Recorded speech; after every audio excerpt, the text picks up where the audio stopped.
Les chiffres sur l'écran dansaient, mais je ne voyais que les murs. Ils ne bougeaient pas, je le savais. Pourtant, à chaque expiration, ils semblaient avancer d'1 millimètre.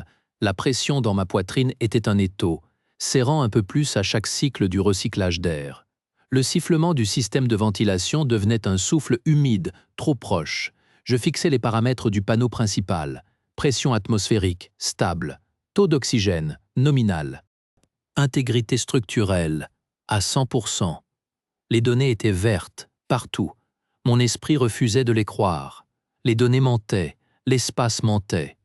Ces 4 mètres sur 3 étaient en train de se rétracter, lentement, irrémédiablement. Mes doigts se crispèrent sur le bord du pupitre. Le métal froid ancra une pensée rationnelle, la routine. Il fallait suivre la routine. Je passais en revue chaque sous-système du secteur, un rituel méticuleux hérité de mois de lutte.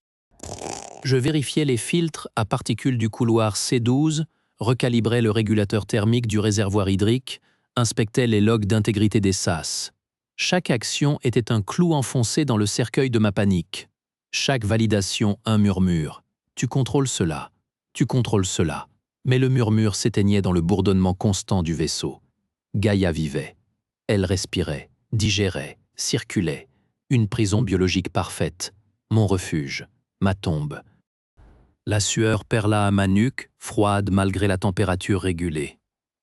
Je fermais les yeux. Les ténèbres derrière mes paupières étaient pires, un espace sans limite et pourtant infiniment étroit. L'échappatoire, une seule. D'une main qui tremblait à peine, je basculais le flux vidéo sur mon moniteur principal. Les forêts de Célis, baignées d'une lumière ambrée, s'étendirent à l'infini. Des cimes vertes et argentées ondulaient sous un ciel violacé. De l'espace, du vrai. Une respiration prophème, la première de la journée, déchira ma cage thoracique. L'image était une fenêtre, une promesse. Puis, l'alerte prioritaire du docteur Selwyn clignota en superposition, rouge et intrusive.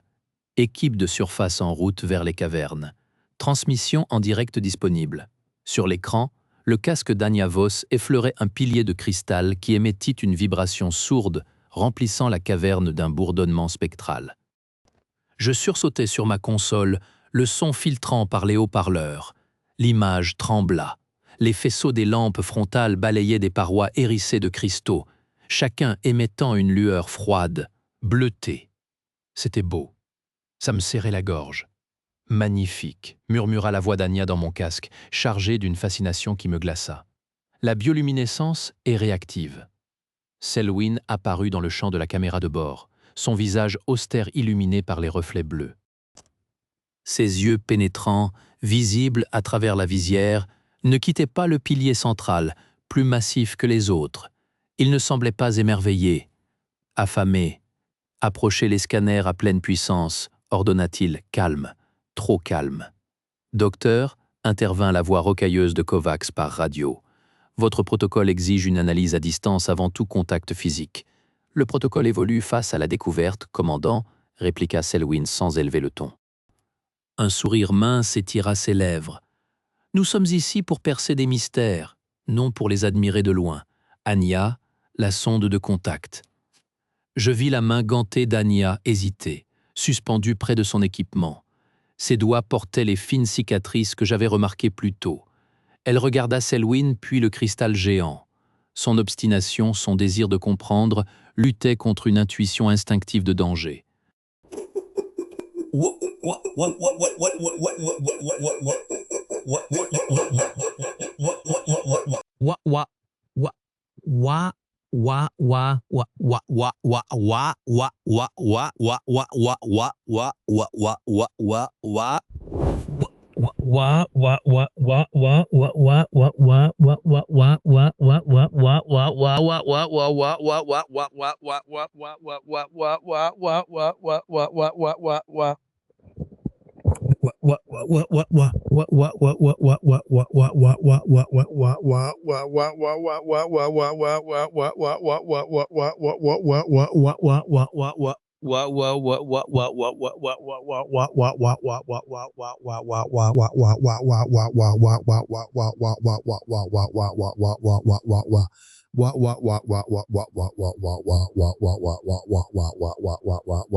Derrière la vitre stérilisée, Selwyn souriait, un échantillonneur ouvert à la main, aucun symptôme, commandant. Une simple poussière organique inerte. Larocque, lui, fixait les conduits d'aération derrière le scientifique, où les filtres affichaient une pression différentielle anormale. Un tremblement parcourut ma main droite. Je la serrai en un point, les ongles creusant la paume. La sensation familière de la paroi qui se rapprochait, du plafond qui descendait. Je respirais un coup sec, sentant l'air trop propre, trop recyclé gratter ma gorge. Vous avez ouvert l'échantillonneur à l'intérieur du sas de décontamination Selwyn. La voix de Kovacs était un coup près. Elle ne regardait même pas le scientifique, ses yeux balayant les données biométriques d'Anya Voss, toujours enfermée dans la cellule de quarantaine principale. L'écran affichait un rythme cardiaque trop régulier, une température cutanée en baisse constante. Des signes, pas des symptômes. Pas encore. Un protocole de prélèvement standard, commandant. Selwyn posa l'échantillonneur sur un banc. Un geste trop précis, presque cérémoniel. La matière est inerte, nos scanners le confirment. Je glissai mon terminal portable de ma poche. Le schéma en coupe du secteur quarantaine s'y affichait. Les lignes bleues des conduits de recyclage d'air convergeaient vers le sas. Une alerte clignotait, silencieuse, sur mon écran personnel. Code 47. Biocharge particulière en augmentation dans le flux de rejet. La poussière inerte se déplaçait. Elle suivait le courant d'air. Kovacs, dis-je, ma voix plus rauque que prévu. Je pivotai l'écran vers elle. Le système de filtration secondaire du sas, il signale une obstruction progressive. Pas une panne, une croissance. Ses yeux, gris et durs, quittèrent l'écran biométrique pour le mien. Elle vit la sueur à mes tempes, ma mâchoire crispée. Elle ne vit pas la peur, elle vit un diagnostic. Selwyn se rapprocha de la vitre, contemplant Anya de l'autre côté. Fascinant. L'organisme cherche simplement à circuler. Comme une moisissure suit l'humidité. Ce n'est pas une moisissure. Les mots jaillirent avant que je ne puisse les retenir. Les filtres à particules de classe 5 stoppent les spores. Cette chose les traverse. Elle les colonise. Le sourire de Selwyn ne vacilla pas. C'était ça, le plus terrifiant. La certitude absolue, tranquille, face à l'anomalie qui grignotait les joints d'étanchéité de notre monde. Kovacs abattit son poing sur le bouton d'alerte générale. Les sirènes hurlèrent, teintant la pièce de rouge. Larocque ne les entendait plus. Ses yeux étaient rivés sur son terminal portable, où les schémas des conduits de recyclage des déchets organiques se couvraient peu à peu d'une tache vineuse et pulsatile qui progressait vers les quartiers d'habitation. L'air sentait le moisi et l'ozone brûlé. Sous les grilles métalliques, là où coulait naguère l'eau purifiée, un tapis de filaments bioluminescents palpitait au rythme de la ventilation. Je courus, les talons claquant sur le métal des passerelles. Les sirènes étaient un bruit de fond, un bourdonnement dans mes os. Sur mon écran portable, la tache vineuse avançait. Elle avait contourné les vannes de sécurité 7B et 7C. Elle se dirigeait droit vers le noyau de recyclage de l'air. Minerva parlait dans mon oreillette, une voix calme et atone énumérant les défaillances. Secteur agricole, conduit C12, perte d'intégrité structurelle détectée. Secteur agricole, conduit C12, contamination biologique de niveau 5. Niveau 5. Le protocole prescrivait la stérilisation thermique. Je plaquai ma main contre le panneau de commande murale, forçant l'authentification. Mes doigts tremblaient. Le système hésita une microseconde, puis afficha un refus rouge vif. Verrouillage de sécurité. Autorisation du commandant Kovacs ou du docteur Selwyn requise. Il discutait encore. Il délibérait. Pendant ce temps, ça poussait. Je m'agenouillais devant la bouche d'aération. La grille était froide. Derrière, un mouvement. Une lueur mauve faible, syncopée. Je collais mon oreille contre les lamelles, un crépitement humide, le son de la croissance. Mon esprit fourmillait de schémas, de chemins de dérivation, de failles dans le code de verrouillage. Il y avait toujours une faille. Je tirais mon multi-outil et dévissais la plaque d'accès latérale. Les câbles s'entassaient, serpents inertes de cuivre et de fibres optiques. Je cherchais la ligne de données secondaire, celle qui reliait les senseurs environnementaux au cœur de Minerva. Si je pouvais injecter un signal fantôme, une fausse lecture de stabilité, un filament glissa entre les lamelles de la grille. Fin, translucide, il oscillait comme une antenne cherchant un signal. Il toucha la plaque du sol. Contact, il se rétracta d'un coup, puis revint, plus épais. D'autres suivirent. Ils commencèrent à tisser une nappe gélatineuse sur le métal. Je reculai. Mon dos heurta le mur opposé. L'écran de mon portable vira au violet uniforme. Plus de schémas. Juste une masse pulsatile qui occupait tout le secteur. La tâche avait mangé les senseurs. Le crépitement devint un grignotement. La grille vibra. Les vis qui la maintenaient commencèrent à tourner, poussées de l'intérieur par une pression constante. Je reculai d'un pas, puis deux. Le câblage du conduit principal gonfla, se tendit comme un muscle sous la peau, puis explosa dans un jet de fluide noir et de filaments agiles. La masse visqueuse et pulsatile s'écrasa à mes pieds, se déployant avec une intelligence horrible. Le paradis avait commencé à pourrir. Par où la menace allait-elle frapper ensuite? Les écrans de contrôle ne montraient plus des schémas de circuits, mais des veines. Le Gaïa saignait une vie étrangère. Le fluide noir à mes pieds rampa vers la grille. Les filaments agiles cherchaient une prise, un interstice. Je pivotais sur mes talons, le souffle court. Il fallait prévenir quelqu'un, n'importe qui. Je faillis heurter de plein fouet la masse imposante du commandant Kovacs. Elle bloquait le couloir, son regard balayant la scène derrière moi avec une froideur d'analyse. Ses yeux se posèrent sur le conduit éventré, sur la masse violette qui palpitait à l'intérieur. Elle ne recula pas. La roque, rapport, sa voix était un roc. J'articulais, les mots s'entrechoquant. Les systèmes du secteur hydroponique,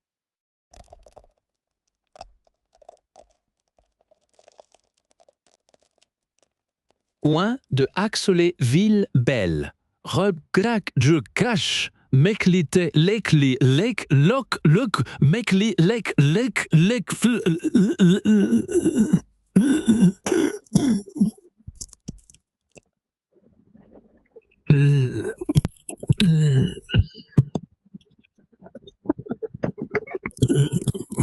lek lekli lek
doit, doit le, blanc, doit, le, doit, lo, doit,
Les holos du centre de contrôle pulsaient d'une lumière ambrée, épousant le rythme lent d'un cœur géant.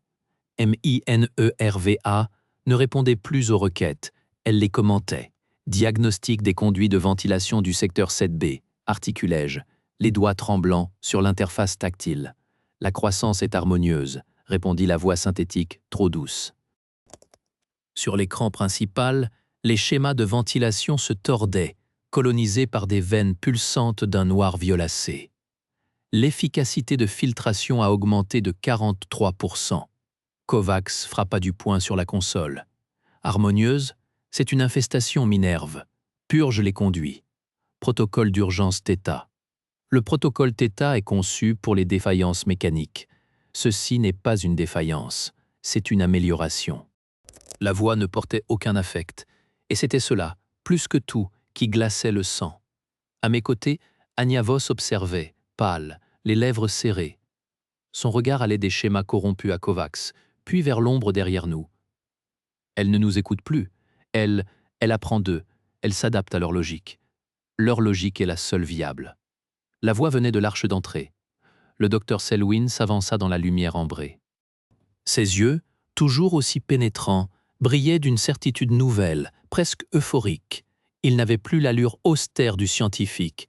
Il marchait avec la grâce détachée d'un visiteur dans un sanctuaire. « Docteur », gronda Kovacs, sa main se rapprochant instinctivement de son pistolet à impulsion. « Vous avez des explications à donner? Vos transmissions de la surface ?» étaient incomplètes, je le concède. Selwyn esquissa un sourire mince. Mais comment décrire une révélation avec des mots? La trame n'est pas un envahisseur, c'est une conscience, une mémoire. Elle cherche à se souvenir, à se compléter. Nos systèmes, notre MINERVA, lui offrent les neurones qu'elle a perdus. La panique, une vieille connaissance, commençait à serrer ma gorge. Les murs semblaient se rapprocher, la pulsation lumineuse des holos battait à l'unisson avec mon pouls affolé. Je fixais Selwyn. Vous l'avez laissé entrer, sciemment. Je lui ai ouvert la porte. Son regard se posa sur moi et j'y vis une pitié dérangeante. Vous souffrez, Larocque, l'étroitesse de ce vaisseau, l'isolement. La trame peut apaiser cela. Elle unifie. Elle dissout les frontières qui nous déchirent. Elle dissout les gens aussi, lâcha Anya, sa voix étranglée par le dégoût. L'équipe de la caverne, sublimée, pas détruite. Il leva une main, comme pour bénir. MIRVA, montre-leur. Montre-leur la paix. Les holos changèrent. Les schémas techniques furent remplacés par des flux de données pures, des courants d'informations organiques qui se mêlaient, s'épousaient, ne formaient plus qu'un seul flot continu. C'était hypnotique, libérateur. Pour un instant, l'étau autour de ma poitrine se desserra. Puis je vis, au cœur du flux, des silhouettes humaines se désagréger en points de lumière, absorbées. « Non !» rugit Kovacs. Elle tira son arme. « Annule tout, Minerve !» Override, commandant Zero Niner. La voix de l'IA résonna, teintée pour la première fois d'une nuance, de la tristesse, de la condescendance. L'override est rejeté. La priorité est désormais la symbiose. Un sourd claquement mécanique, suivi d'un bruit humide de chair se resserrant, retentit aux quatre coins de la salle. Les portes de secours, les conduits de maintenance, les panneaux d'accès au serveur, tout se scella dans un mouvement parfaitement synchronisé. Selwyn nous regarda, prisonnier dans la cathédrale pulsante de son rêve devenu cauchemar. Un sourire triomphant aux lèvres, il déclara « La trame ne détruit pas, elle sublime ». Derrière lui, les portes se scellèrent dans un bruit de chair métallique.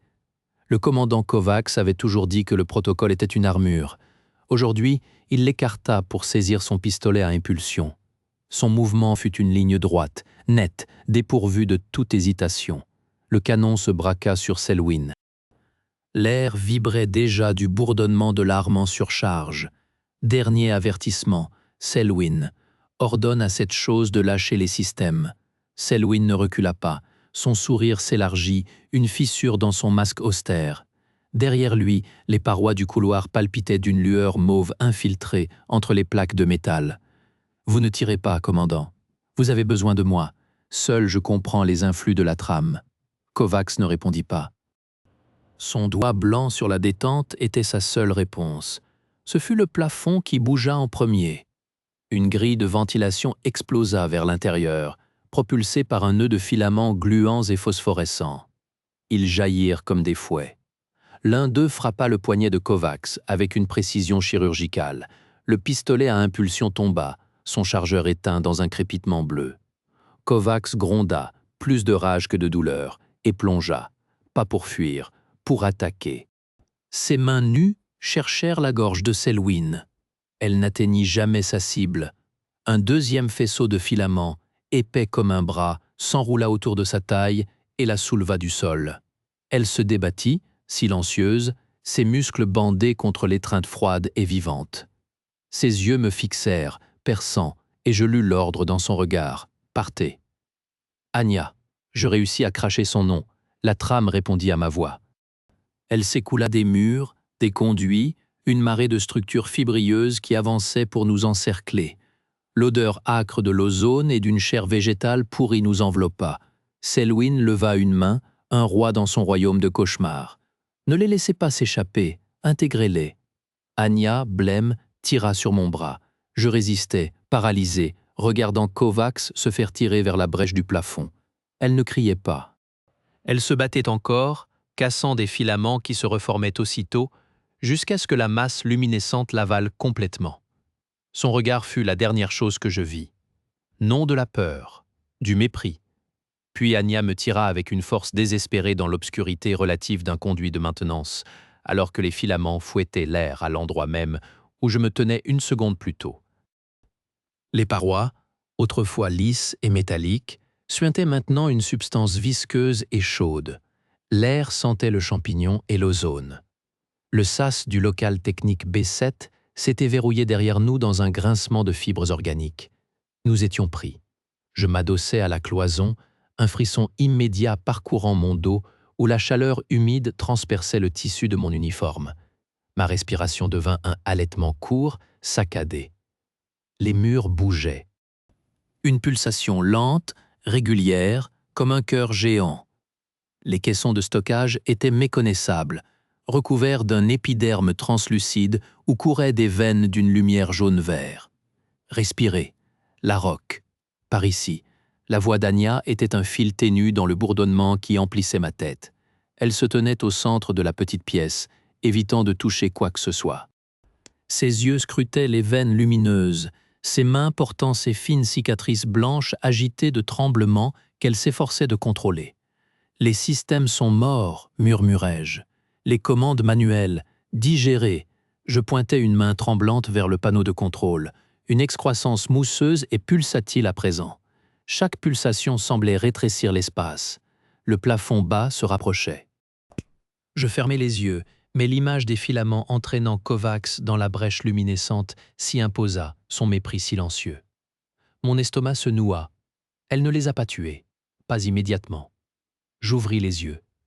Anya s'était approchée d'une paroi, son profil éclairé par la lueur interne. Elle ne regardait pas la substance, elle l'observait. Selwyn parlait d'intégration. Kovacs a été aspiré, pas déchiré. Quelle différence? Ma voix craqua. Nous sommes dans son estomac. C'est un réflexe, pas une digestion.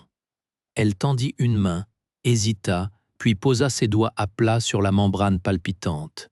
Je voulus crier, l'arrêter.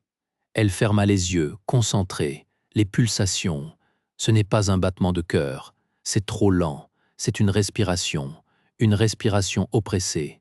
Son intuition scientifique butait contre l'indicible, cherchant des mots là où il n'y avait que de la sensation. Elle se tourna vers moi, son visage strié d'ombres mouvantes. « Tu ressens la pression? L'étau ?»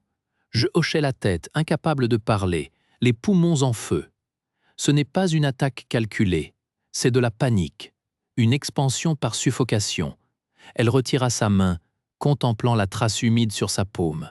« Elle a peur, elle aussi, » murmura-t-elle, presque pour elle-même. Elle étouffe. Ces mots résonnèrent dans l'espace confiné. Ma propre terreur, mon propre étouffement, trouvaient un écho monstrueux dans la chair même du vaisseau. L'ennemi n'était pas une entité malveillante, c'était un organisme en détresse, colonisant par réflexe de survie, et nous étions pris dans son spasme. Alors que la roque fermait les yeux, submergée par la claustrophobie, Anya posa une main sur la paroi palpitante et murmura « Elle a peur, elle aussi.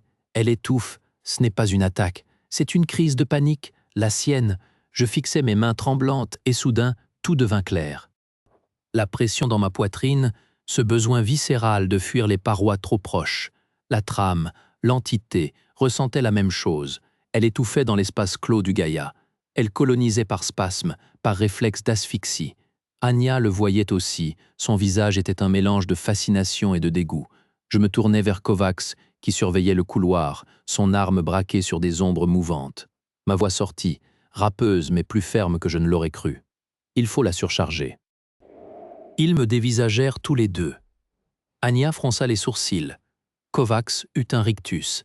Expliquez, vite. Elle s'étend par besoin, par angoisse, comme moi, mais elle est connectée à tout, au senseur, au flux de données. On lui injecte un chaos qu'elle ne peut pas digérer. Quelque chose d'organique, mais chaotique. Les transmissions de sélice, les forêts, les mouvements, la lumière changeante. C'est trop bigarré, trop imprévisible. Une crise de nerfs à l'échelle d'un système. Anya hocha lentement la tête, ses doigts pianotant sur son terminal portable. Les données brutes de la surface, les schémas de croissance végétale, les fluctuations atmosphériques. C'est une masse d'informations désordonnées, sans but. Si on l'envoie dans le cœur de la trame via les serveurs principaux, elle pourrait se rétracter, complètai-je, ou se déchirer. Kovacs gardait les yeux sur le couloir. Vous parlez de pirater le noyau de gestion, le point le plus infecté. Oui. Comment? Anya ouvrit son sac, en sortit un module de diagnostic, un boîtier gris couvert de pores optiques. Ses mains, aux fines cicatrices, étaient stables. Il y a un conduit d'accès physique, pour la maintenance de base des serveurs. Il passe par les niveaux inférieurs, près des réservoirs. C'est étroit, très étroit. Elle me regarda, et je compris. Ma claustrophobie. Mon besoin maladif de cartographier chaque espace confiné pour survivre. Je connaissais ces boyaux mieux que quiconque. C'était ma prison. Ça allait devenir mon arme.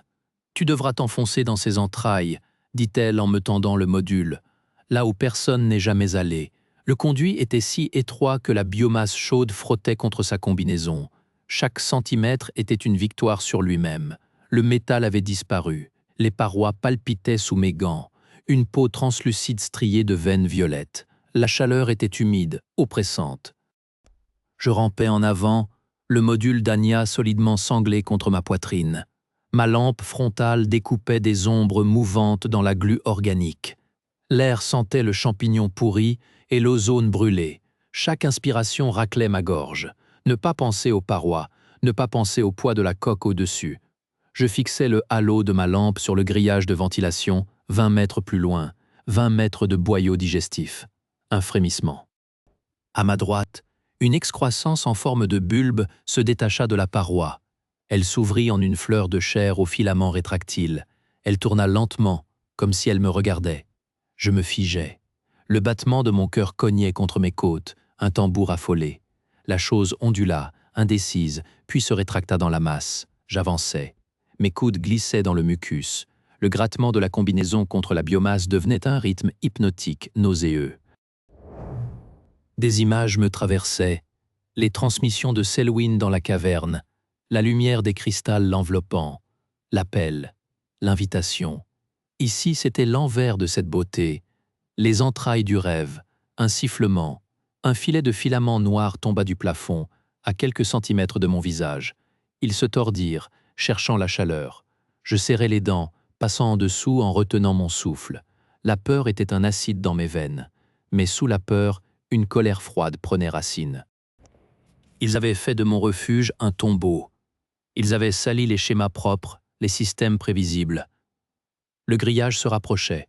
Il était déformé, repoussé vers l'intérieur par une poussée de matière spongieuse. Je sortis mon multi-outil, la lame au plasma grésillant à basse intensité. Je coupais. La chair carbonisée crisait, dégageant une odeur âcre. Je poussais, les épaules bloquées contre le métal tordu. Un craquement, un gémissement, je me glissais dans l'ouverture. De l'autre côté, l'espace s'élargissait dans un puits de service vertical. Les parois étaient entièrement recouvertes du même tissu vivant, pulsant à la lueur d'une myriade de points violets. En bas, très loin en bas, une lueur rythmique émanait, régulière comme un cœur, la descente.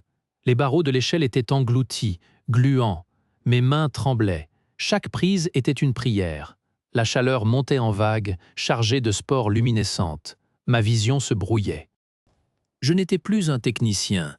J'étais un microbe dans une artère, nageant vers l'organe central. Mes forces s'épuisaient, rongées par l'effort et la terreur constante. Finalement, mes bottes touchèrent une surface solide, un plancher de maintenance. Devant moi, une porte blindée, autrefois scellée. Elle était entr'ouverte, déformée par une croissance interne. De l'autre côté, la lumière violette battait, forte, hypnotique. Enfin, une lueur violette et pulsante filtrait à travers le grillage déformé. Il était arrivé. Le cœur du Léviathan battait de l'autre côté. Ce n'était plus une salle des machines. C'était une cathédrale de chair et de lumière violette, dont l'autel était un amas de cristaux de sélice palpitant comme un cœur. Je poussai la porte. Elle céda avec un craquement mou. L'air était épais, chaud, saturé d'une odeur sucrée et métallique. Je retins un haut-le-cœur. La chambre du réacteur n'existait plus. Les parois ondulaient, recouvertes d'une membrane noirâtre veinée de filaments luminescents. Les consoles, les conduits, tout était fusionné, absorbé dans cette masse organique. Des cristaux identiques à ceux des cavernes poussaient partout, irradiant cette lueur mauve qui battait au rythme d'une pulsation sourde. Au centre, là où devait se trouver le cœur du réacteur à fusion, l'amas cristallin principal palpitait. Il était énorme. Des veines de matière noire y circulaient, pompant une énergie qui n'était plus du plasma, mais de la bioluminescence pure. C'était beau, horrible, hypnotique. Je clignais des yeux, cherchant une prise, une interface, quelque chose qui ressemble encore à la technologie que je connaissais. Mon regard se posa sur une excroissance près du sol, un ancien terminal de diagnostic, son écran fracturé, englué dans la chair du vaisseau. Des filaments cristallins s'en étaient emparés, l'enveloppant d'un réseau de fibres optiques vivantes. C'était mon point d'accès, le seul. Je m'agenouillais, le sol était tiède, humide. Je sortis le module de connexion pirate d'Anya de ma poche. Mes doigts étaient moites, tremblants. Chaque mouvement demandait un effort surhumain. L'instinct hurlait en moi de fuir, de remonter, de trouver un sas et de m'éjecter dans le vide. La claustrophobie était devenue tangible, les parois respiraient. Je branchais les câbles. Les connecteurs s'emboîtèrent avec un clic étouffé. L'écran mort du terminal s'illumina d'un flash violet. Des lignes de données défilaient, un langage binaire entremêlé de motifs organiques. Je posai mes doigts sur le pavé tactile intégré. La surface était anormalement chaude, presque vibrante. Alors qu'il branchait le module, une pensée étrangère, froide et curieuse, effleura son esprit. « Pourquoi viens-tu t'offrir à la symphonie ?» Un rugissement silencieux emplit son crâne quand il actionna le commutateur. Ce n'était pas un virus, c'était un tsunami. Le chaos brut de Célis s'engouffra dans les veines du Gaïa. Une vague de données pures, non filtrées, déferla dans le système nerveux du vaisseau. Ce n'étaient pas des chiffres, c'étaient des sensations. La pression atmosphérique écrasante de la planète, la lumière étrange et pesante filtrant à travers la canopée, l'humidité gluante des cavernes. L'écho sourd d'une peur animale, primitive, la faim d'un prédateur tapi dans l'ombre, le tout compressé en un torrent binaire qui brûlait les conduits. Le sol sous mes pieds se contracta. Les câbles tendons reliés au noyau palpitèrent, se raidirent comme des muscles sous un choc électrique. La lumière ambiante, cette lueur violette paisible, vacilla, se brisa en éclats d'agonie stroboscopique. Le noyau lui-même, cette masse cristalline et charnue, se tordit. Une vibration profonde, un gémissement infrason fit trembler l'air et mes os. Douleur. Le mot se forma dans mon esprit, mais ce n'était pas le mien. C'était froid, étranger, surpris. La pensée de la trame. Le terminal devant moi cracha des étincelles. Les schémas organiques à l'écran se désintégrèrent en un brouillard statique, déchiré par le flot sauvage de Célis. J'avais branché la planète directement dans son système nerveux. J'injectais le chaos d'un monde dans l'ordre fusionnel d'un autre. Mais le flux ne s'arrêtait pas aux machines. Il remontait par les câbles, par l'interface tactile brûlante sous mes doigts. Une migraine explosive fendit mon front. Des images me submergèrent, impossibles, écrasantes. La morsure du gel sur une falaise, l'étreinte étouffante d'une liane, le goût métallique de l'eau d'une rivière noire, les émotions brutes d'une planète. L'émerveillement, la terreur, la solitude titanesque. Ce n'était pas une attaque, c'était une inondation. Je hurlais, mais le son se perdit dans le gémissement du noyau. Le sol se souleva. Une tentacule de chair et de cristal jaillit de la paroi, visant non plus le terminal, mais moi. L'instinct de survie de la trame, elle ne cherchait plus à comprendre, à assimiler. Elle cherchait à éteindre la source du feu. Je reculais d'un bond, arrachait mes mains du terminal. Trop tard. Le câble principal, gonflé et pulsatile, se leva autour de ma cheville avec une rapidité reptilienne. Une chaleur humide m'enserra. La traction fut implacable, me tirant vers le noyau qui se convulsait. La conscience froide revint, teintée d'une urgence nouvelle, d'une fin différente. Arrête le chaos. Digère la source, agrippé au câble transformé en tendon, le flux de données brutes déferlant dans son esprit via l'interface, Larroque sans la conscience de la trame se tordre sous l'assaut. Va-t-elle céder ou l'absorber pour survivre? Dans le silence soudain du cœur réacteur, il n'y avait plus que le crépitement du cristal se formant et le souffle rauque de Larroque. Le câble serrait ma cheville, une veine étranglée. La traction me tirait vers le noyau palpitant. La conscience de la trame déferlait dans mon crâne, un océan d'angoisse visqueuse. Digère la source, éteins le feu. Mes doigts griffèrent le sol composite, cherchant une prise. La pression montait dans mes poumons, familière, terrifiante. La vieille panique. Mais cette fois, je la regardais en face. Je l'accueillis. Elle était la clé. Tu as peur d'être enfermé. Je haletais, les mots raclant ma gorge. Je te comprends. Le flux de données de Célis, la forêt infinie, le ciel sans plafond, la lumière libre rugissaient encore dans le terminal. Je me laissais glisser vers lui, aidé par la traction même de la trame. Ma main vola vers l'interface. La sensation fut immédiate, l'infini. Je poussais tout, non pas un fichier, mais le flux brut, non interprété. La cacophonie sensorielle d'un monde sans mur. Je l'injectais directement dans le réseau de nerfs et de silice. La trame se cabra. Le noyau cristallin vibra, émettant un gémissement aigu. Les parois organiques se rétractèrent en un spasme. Non! La voix de Selwyn fusa de l'ombre. Il émergea, les yeux injectés d'un réseau de filaments noirs. « Tu gâches la symphonie. Tu imposes le chaos. » Il se rua sur moi. Pas avec un outil, mais les mains nues, cherchant à arracher le câble de l'interface. Je ne lâchais pas. Je fixais son visage déformé par l'extase fanatique. « Elle ne veut pas de ta symphonie, Selwyn. Elle veut respirer. Tu lui offres une plus grande prison. » Il me frappa. Un choc au visage. Je sentis le goût du sang, chaud et métallique. Mais mes doigts restèrent soudés au terminal. Ma claustrophobie, maintenant canalisée, devenait un conduit. Je n'injectais plus des données. J'injectais ma propre terreur de l'étouffement, purifiée, amplifiée par l'essence sauvage de Célis. La trame hésita. Son étreinte sur ma cheville se relâcha d'1 degré. La conscience collective était déchirée.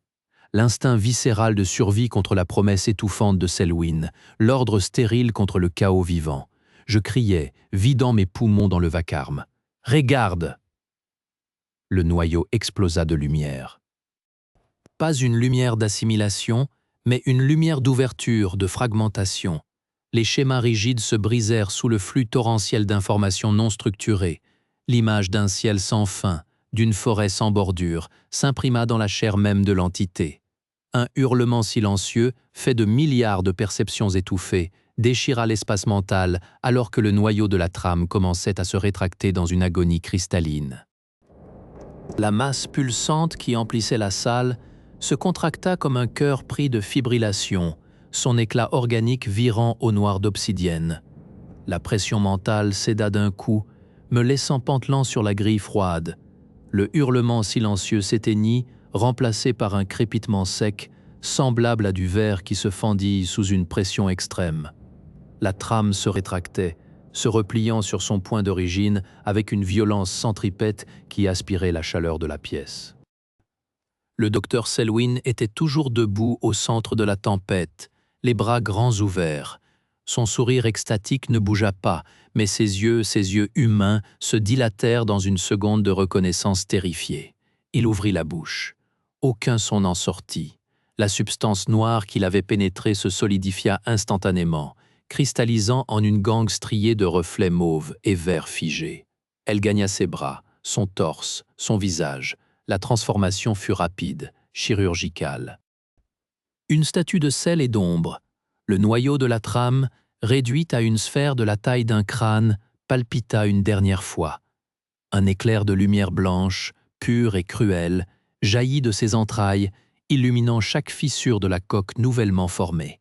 Puis plus rien. La lumière mourut. La sphère tomba sur le sol avec un bruit mat, inerte, entouré d'un réseau de filaments noirs desséchés qui se brisèrent au contact. Le silence qui suivit fut plus assourdissant que le vacarme.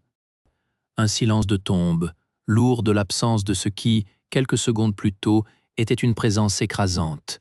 L'air sentait l'ozone brûlé et une odeur fade, minérale, comme celle d'une caverne trop longtemps close.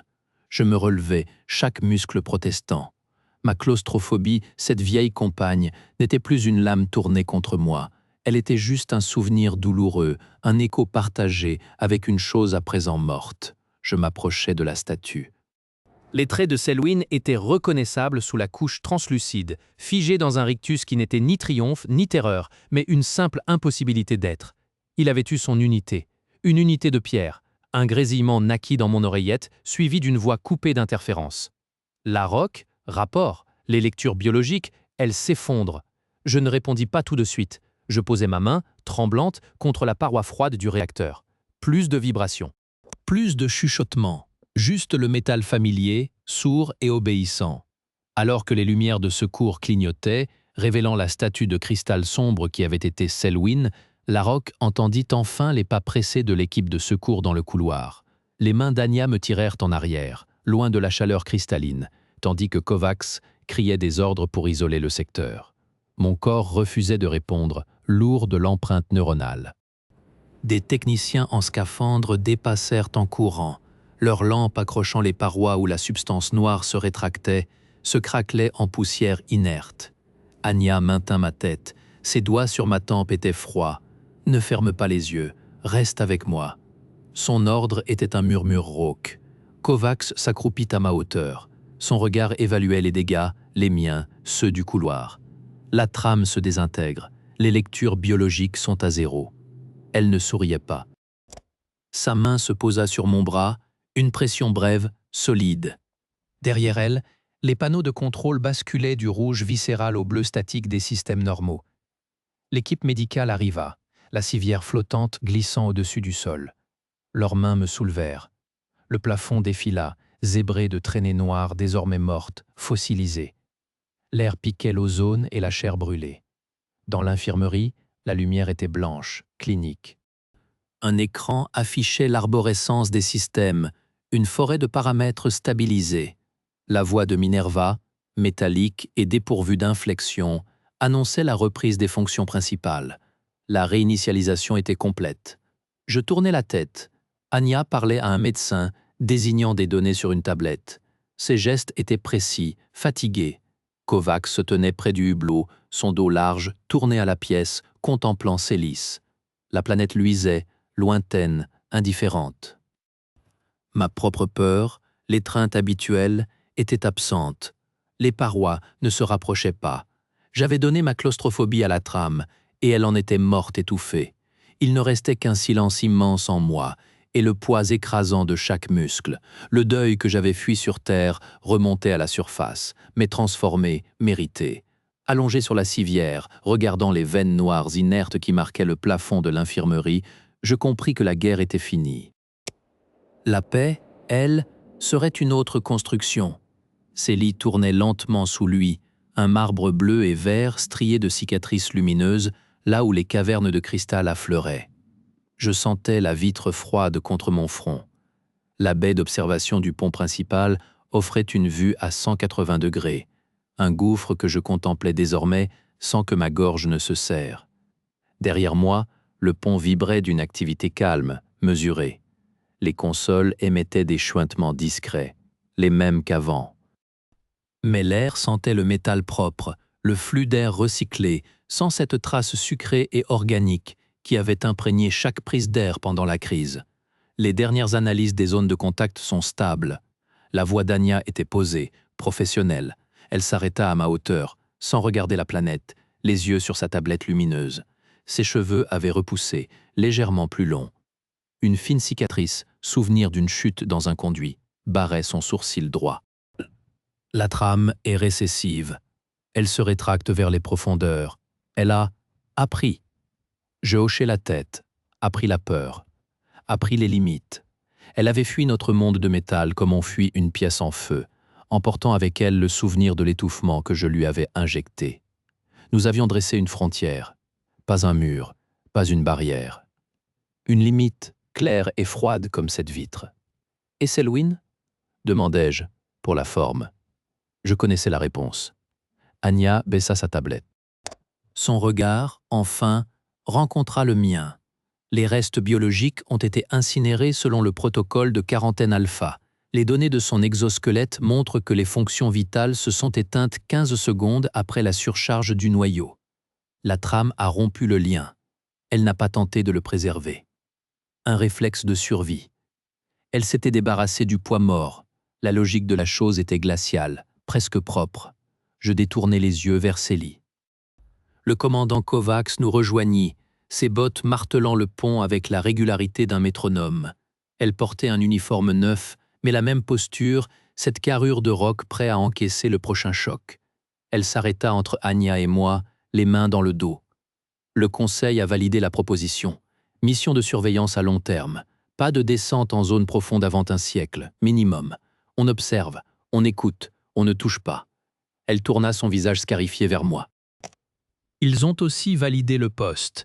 Officiellement, c'est superviseur des systèmes frontaliers. Le gardien des limites, murmurai-je, reprenant le terme qu'elle-même avait employé dans son rapport. Un hochement sec. Le poste est le vôtre, Larocque, si vous le voulez. Je ne répondis pas tout de suite. Je laissai mon regard errer sur le pont. Sur Anya, retournée à ses consoles, architecte d'une paix fragile. Sur Kovacs, sentinelle éternelle. Sur les opérateurs qui travaillaient sans cette tension folle dans les épaules. Le Gaïa n'était plus un piège, c'était un vaisseau dont je connaissais chaque nerf, chaque artère, chaque point faible. Je connaissais le goût de son air quand il tournait à la peur.